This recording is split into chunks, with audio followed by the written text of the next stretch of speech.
بسم اللہ الرحمن الرحیم۔ السلام علیکم ناظرین۔ سفید کبوتر کا ایک ایسا واقعہ جس کو سن کر آپ کی آنکھوں میں آنسو آ جانے ہیں۔ کبوتر کو لوگ بہت ہی محبت سے پالتے ہیں۔ آج کا واقعہ سننے کے بعد آپ کبوتر سے بے انتہا محبت کرنے لگو گے۔ یہ واقعہ ہے ایک کبوتر اور حضرت امام حسین علیہ السلام کا۔ 61 ہجری 10 محرم کے دن کربلا میں حضرت امام حسین علیہ السلام کا سر مبارک آپ کے بدن سے جدا کر دیا گیا۔ پیارے نبی محمد صلی اللہ علیہ وسلم کی شہزادیوں کو قید کر لیا گیا۔ امام حسین علیہ السلام کے غم میں آسمان بھی برس برس کے رو رہا تھا۔ 10 محرم کو ایک سفید کبوتر کربلا کے میدان سے گزر رہا تھا۔ کبوتر نے دیکھا کہ کربلا کی تپتی ہوئی زمین پر رسول کے نواسے کا جسم مبارک تنہا پڑا ہے۔ وہ کبوتر چیختا ہوا آسمان سے نیچے اتر آیا اور دوسرے پرندوں سے کہنے لگا کہ قیامت آ گئی ہے اور پیارے نبی محمد صلی اللہ علیہ وسلم کے نواسے کو کربلا میں شہید کر دیا گیا ہے۔ رسول اللہ کا خاندان کربلا میں بکھر گیا ہے۔ یوں کبوتر کربلا میں آ کر پھرنے لگے۔ امام حسین علیہ السلام کے غم میں رونے لگے اور اس کبوتر نے اپنے آپ کو حضرت امام حسین علیہ السلام کے خون سے تر کر لیا اور واپس اڑ گیا۔ پھر وہ کبوتر اڑتا ہوا مدینہ شریف جا پہنچا اور طواف کی طرح پیارے آقا صلی اللہ علیہ وسلم کے روزے کے ارد گرد چکر کاٹنے لگا۔ اس کبوتر کے پروں سے خون کے قطرے ٹپک رہے تھے۔ مدینہ کے لوگوں نے جب کبوتر کا یہ حال دیکھا تو وہ حیران اور پریشان ہو گئے۔ اس کے بعد جب ان لوگوں کو معلوم ہوا کہ کربلا میں حضرت امام حسین علیہ السلام کو شہید کر دیا گیا ہے تو پھر معلوم ہوا کہ سفید کبوتر پیارے نبی صلی اللہ علیہ وسلم کے روزے پر کیوں آیا ہے۔ کبوتر یہ پیغام دینے کے لیے آیا تھا کہ رسول اللہ کے نواسے کو بے دردی سے شہید کر دیا گیا ہے۔ اس لیے بزرگوں نے ارشاد فرمایا ہے کہ دنیا میں جو سفید رنگ کا کبوتر ہے وہ اسی کبوتر کی نسل میں سے ہے۔ اسی لیے اللہ تعالیٰ نے ان کبوتروں میں اتنی شفا اور برکت رکھی ہے۔ تاریخ میں لکھا ہے مدینے کے ایک گاؤں میں سیام نام کا ایک یہودی رہتا تھا۔ اس کی ایک بیٹی تھی جو بہت ہی خوبصورت تھی۔ اس کو اچانک ہی بوہڑ کا مرض ہو گیا۔ اس کی وجہ سے اس کے ہاتھ پاؤں آنکھوں نے کام کرنا بند کر دیا۔ وہ لڑکی نابینا ہو گئی۔ اس لڑکی کو دیکھ کے اس کے رشتہ دار، اس کے محلے کے لوگ اس سے شدید نفرت کرنے لگے اور لوگ باتیں کرنے لگے کہ کہیں یہ مرض ہمیں نہ لگ جائے۔ وہ یہودی اپنی بیٹی کو لے کر اس شہر سے دور چلا گیا۔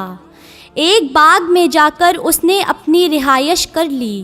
وہ یہودی سارا دن شہر میں کام کرتا اور واپس شام میں اپنی بیٹی کے پاس آ جاتا۔ ایک دن ایسا ہوا کہ وہ یہودی اپنے کام میں اتنا مصروف ہو گیا کہ شام میں اپنی بیٹی کے پاس نہ آ سکا۔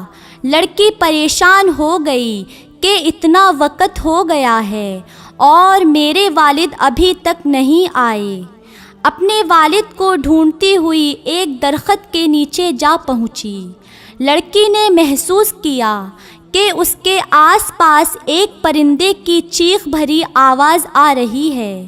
اس آواز میں اتنا درد تھا کہ وہ لڑکی آواز کو سنتے ہوئے، آواز کا پیچھا کرتے ہوئے، گھسیٹتے ہوئے اس درخت کے نیچے جا پہنچی۔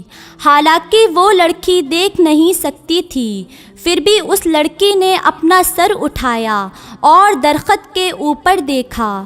وہاں پر ایک سفید کبوتر بیٹھا تھا جس کے پروں سے خون کا قطرہ گرا اور لڑکی کی دائیں آنکھ پر جا گرا۔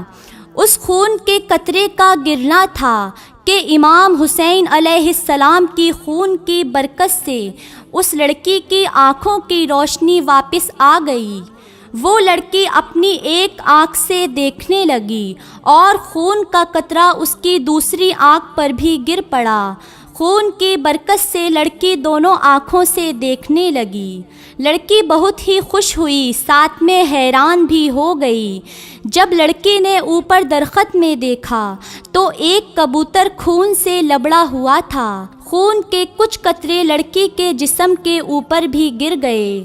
ان قطروں کو لڑکی نے اپنے جسم کے اوپر مل لیا اور اس کا پورا جسم ٹھیک ہو گیا۔ امام حسین علیہ السلام کی خون کی برکت سے لڑکی کو مکمل شفا مل گئی۔ اس خون میں ایسی شفا تھی کہ لڑکی پہلے سے بھی حسین ہو گئی۔ لڑکی خوش ہو کر اٹھی اور باغ سے باہر اپنے باپ کی تلاش میں نکلی۔ جیسے ہی باہر آئی تو سامنے اس کا والد تھا۔ اس کے والد نے اس لڑکی سے پوچھا کہ اے لڑکی، تم کون ہو؟ یہاں میری ایک بیٹی رہتی ہے، اس جگہ میں اس کو چھوڑ کر گیا تھا، وہاں وہ موجود نہیں، کیا تم کو پتہ ہے کہ میری بیٹی کہاں ہے؟ لڑکی خوش ہو کر روتے ہوئے بولی، اے بابا، میں ہی آپ کی بیمار بیٹی ہوں اور اب میں صحت یاب ہو گئی ہوں۔ یہودی یہ سن کر اتنا خوش ہوا کہ اس کی آنکھوں میں آنسو آ گئے اور خوشی سے اپنی بیٹی کو گلے لگایا اور بولا، اے بیٹی، تجھے اپنی آنکھوں سے دکھنا کیسے لگ گیا؟ اس کی بیٹی نے اس کو پورا واقعہ سنایا۔ وہ لڑکی اپنے باپ کو اس درخت کے نیچے لے گئی۔ یہودی نے کبوتر سے کہا، اے خوبصورت پرندے، تیری اس دردناک آواز کے پیچھے وجہ کیا ہے اور تیرے پروں سے یہ مبارک خون کس کا ہے جس خون میں اتنی شفا ہے؟ کبوتر نے جواب دیا، یہ خون محمد صلی اللہ علیہ وسلم کے نواسے امام حسین علیہ السلام کا ہے، جس کو ظالموں نے کربلا میں شہید کر دیا ہے۔ یہ اسی خون کی برکت ہے۔ یہودی یہ سن کر اسی جگہ پر مسلمان ہو گیا۔ جب کوئی بھی یہودی سے مسلمان ہونے کی وجہ پوچھتا تو یہودی واقعہ انہیں تفسیر سے بتاتا۔ سلام ہو پیارے نبی سرکار دو عالم پر، سلام ہو محمد صلی اللہ علیہ وسلم کے خاندان پر، سلام ہو اس پاک خون پر جو کربلا کی تپتی ہوئی زمین پر بہتا رہا۔ رسول کے دین کو بچانے کے لیے پیارے نبی صلی اللہ علیہ وسلم کے خاندان نے اپنی اور اپنے پیاروں کی قربانیاں دے دیں۔ ہمیں کوئی قربانی بھی نہیں دینی پڑی، اتنی آسانی سے ہمیں اسلام مل گیا۔ ہم بھی کیسے لوگ ہیں، پھر بھی شکر ادا نہیں کرتے اور نماز نہیں پڑھتے۔ اللہ تعالی ہم سب کو شہدائے کربلا کے صدقے میں نماز پڑھنے کی اور نیک اعمال کرنے کی توفیق عطا فرمائے۔ السلام علیکم ناظرین۔